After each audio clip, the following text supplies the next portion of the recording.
मुख्यमंत्र्यांनी 7/12 कोरा करण्याचं आश्वासन निवडणुकीपूर्वी जाहीर सभेतून शेतकऱ्यांना दिलं होतं, परंतु त्याची पूर्तता अर्थसंकल्पात केल्या गेली नाही। त्याचबरोबर तालुक्यातील निंबा, हातगाव, जामठी या 4 महसूल मंडळातील शेतकऱ्यांना अतिवृष्टीच्या मदतीतून वंचित केलं। त्यांना 30 एप्रिलपर्यंत अतिवृष्टीची मदत द्यावी, नाहीतर येत्या 1 मे रोजी महाराष्ट्र दिनी राष्ट्रीय महामार्गावर रखरखत्या उन्हात 12 ते 4 या वेळेत अंभोरा ते माना, कुरुम, मधापुरी परिसरातील हजारो शेतकरी अन्नत्याग आंदोलन करून अतिवृष्टी व कर्जमाफीसाठी प्रशासन व सरकारचे लक्ष वेधून घेतील, असा इशारा प्रगती शेतकरी मंडळ, स्वाभिमानी शेतकरी संघटना, भारतीय किसान संघ, जनमंच, new young boys club, farmers group, young boys club यांच्या वतीनं 21 एप्रिल रोजी उपविभागीय अधिकारी संदीप अपार यांना निवेदनाद्वारे देण्यात आला।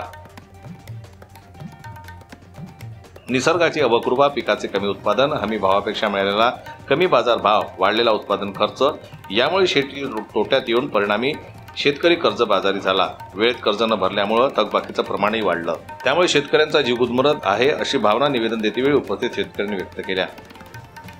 आज आम्ही मूर्तीवरच्या उपविभागीय कार्यालयावर मूर्तीवर तालुक्यातील 4 शेतकरी मंडळ अतिवृष्टीच्या मदतीतून वगळण्यात आले आहेत, त्यांना मदत मिळाली पाहिजे म्हणून आज 1 मे रोजी मूर्तीवर तालुक्यातील सर्व शेतकरी नॅशनल हायवेवर अन्नत्याग आंदोलन करणार आहे 12 ते 4 वेळेस।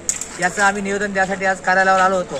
या संदर्भात आम्ही महाराष्ट्र गव्हर्नमेंटला याच्या अगोदर पण कागदपत्र दिले आहेत व कर्जमाफी, अतिवृष्टीची मदत ह्या गोष्टी जर आम्हाला 30 तारखेपर्यंत मिळाल्या नाहीत तर आम्ही 1 तारखेला आम्ही 12 ते 4 रखरखत्या उन्हात नॅशनल हायवेवर मूर्तीवर तालुक्यातील अंभोऱ्यापासून तर मधापुरी कुरुमपर्यंत प्रत्येक गावातले सर्व शेतकरी आपापल्या फाट्यावर अन्नत्याग आंदोलनात बसणार आहे। याचं आम्ही आज लेखी निवेदन द्यासाठी मूर्तीवर तहसील कार्यालयात आलो होतो। याची शासनाने दखल घेऊन महाराष्ट्र दिनी आम्ही हा महाराष्ट्र स्थापनेचा दिवस असताना जर या महाराष्ट्रातील शेतकरी जर उन्हात बसायला येऊन राहिले याच्यापेक्षा या शेतकऱ्यांची शोकांतिका काय राहणार आहे, म्हणून महाराष्ट्र गव्हर्नमेंटने याचा विचार करून आम्हाला संपूर्ण कर्जमाफी, अतिवृष्टीची मदत व आमच्या इतरही मागण्या काही लक्षात घेऊन या 10 दिवसात त्याच्यावर तोडगा करावा म्हणून आम्ही आज सर्व मूर्तीवर तालुक्यातील शेतकरी इथं गोळा झालो होतो।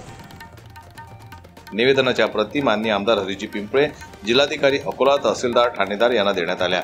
या निवेदनावर राजू वानखडे, कैलास साबळे, राहुल राठी, अभि पोकट, पंकज वानखडे, मुन्ना नाईकनवरे, नंदकिशोर बबानिया, विकी तिवारी, सुभाष मोरे, अनिल गावंडे, प्रीतम देशमुख, प्राध्यापक सुधाकर गौरखडे, श्रावण रणबावळे, प्रमोद खेडकर, मिलिंद वानखडे, जनार्दन धाये, संजय वानखडे, अजबराव वाहिले, श्रीकांत वानखडे, गणेश गावंडे, रणजित इंगोले, गोपाल बाबल, सेवकराम लहाने, अनिल राठोड, सुभाष महल्ले, संतोष रुद्रकार, निखिल खरबळकर, किसन लोडम, हरिदास फुके, अरुण बोंडे यांच्या स्वाक्षऱ्या आहेत।